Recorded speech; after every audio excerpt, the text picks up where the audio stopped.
Calcium is most commonly misunderstood so far as what the body needs. Now, you would think they would teach this in the schools, chiropractic universities, medical universities, but I've yet anybody to tell me, yeah, I've learned this in school. So let's look at it. So this is a femur, this is the bone in the leg. So the bones need calcium phosphate.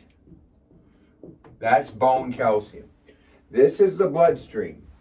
Needs calcium lactate, which turns into calcium bicarbonate.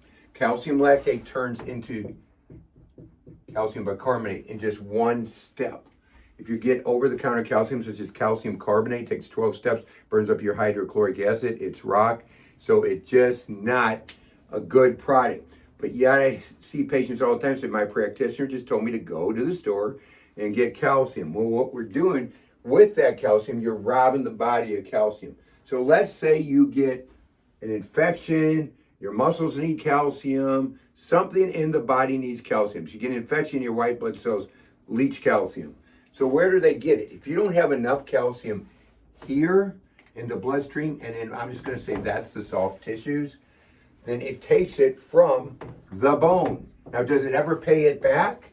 No, it never pays it back. Because once you get this calcium, which is bicarbonate, it cannot convert to calcium phosphate, calcium lactate.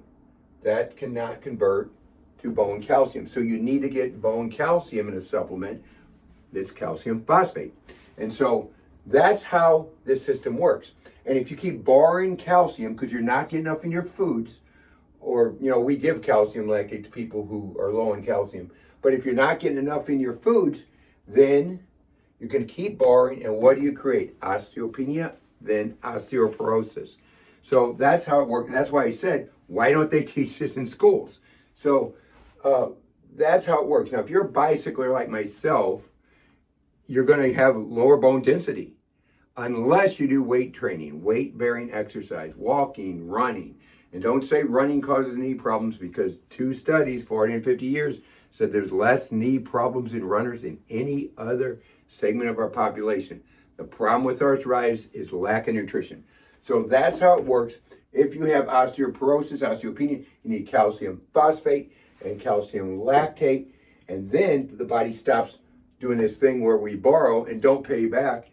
And then that helps your bones. Plus getting weight-bearing exercise. Always get weight-bearing exercise. That will help your bones.